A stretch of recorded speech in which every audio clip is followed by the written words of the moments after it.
stretch is in order to improve squat depth. You'll need a couple of yoga blocks. Make sure you've got padding on the floor. I'm going to show this from two different directions. When getting into the squat depth hip opener, you want to, you notice I spread my hips apart, right?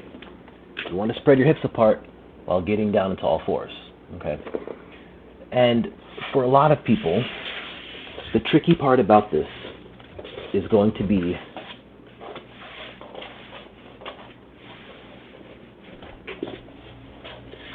hitting this position.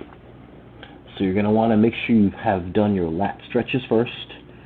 You might need to do some kyphosis stretches as well prior to getting into this, because you're going to have a difficult time getting in this position because the muscles are going to try to not let you get into these positions.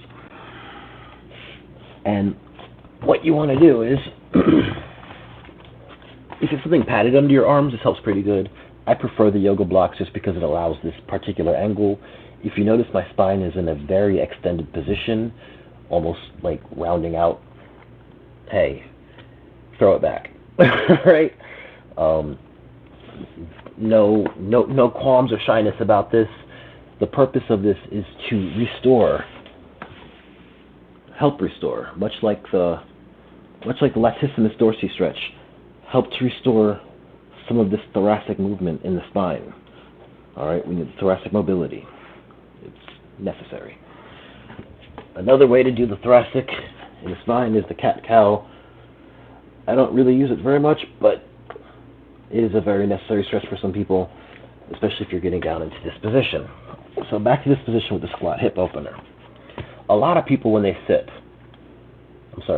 go to squat, they don't squat down past this position, largely because this is the same position you sit in. When you sit, you're in this is the position you sit in, just vertical. So they're not used to getting in this position. So when they go to squat, it seems very dangerous, like the nervous system is not ready for the lowering down part.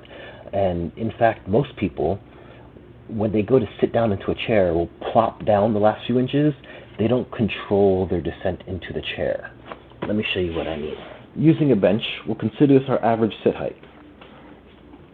When most people sit down, not most, a lot of people sit down, especially if they're having some sort of hip dysfunction or they're not used to squatting, they'll get down to this point and drop the rest, as opposed to a controlled descent into the seat or into the chair. It's something to be aware of. And you'll notice that if you do have that kind of movement pattern where you drop the last few inches, when you go to try to squat, your brain's going to tell you this is unsafe. So you'll get down to here, and your brain's saying, don't go down any lower. This is as low as we can go. Because it's so used to dropping from this point that you literally feel like you're falling back, because you're just not used to it. So you have to train your brain to be able to squat from here down. All right? So we got to train all of this. And that's going to require some flexibility and some muscle control. So first we start with the flexibility.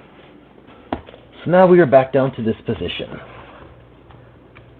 Now the cool thing about this position, if you have a wall or something in front of you that you can push off of, that's also what these are for, is to be able to push off. So you can push off with your forearms or you can push off with your hands. But you notice I'm pushing myself down into the squat. All right. And this is to begin opening up the flexibility and the muscle's ability to even go down there. Because they have a lot of tight muscles that are preventing you from going any further. For many people, this is going to be a stretch.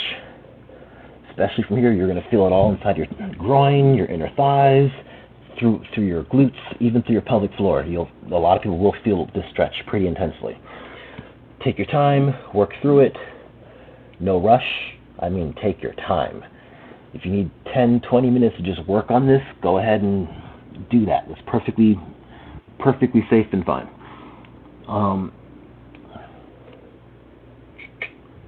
Make sure your hamstrings are loosened up also. Now, from the vertical position, From the vertical position for the squatting, hold on to, okay, you're not ripping off the door frame, okay? You're just using it to help you balance and to slow your descent and allow you to go up and down. The thing you have to remember, your brain is going to tell you you're going to fall when you get to a certain point. That's why the door frame is so good, because you have protection on the back and protection on the front. So, you can slow yourself down, and even if you want to, you can lean your butt back against here. You're not going to fall. You can actually slow yourself down and go down a little bit slower if you want to take that approach. This is a very effective way of opening your squats back up. And it's like a safety cage almost.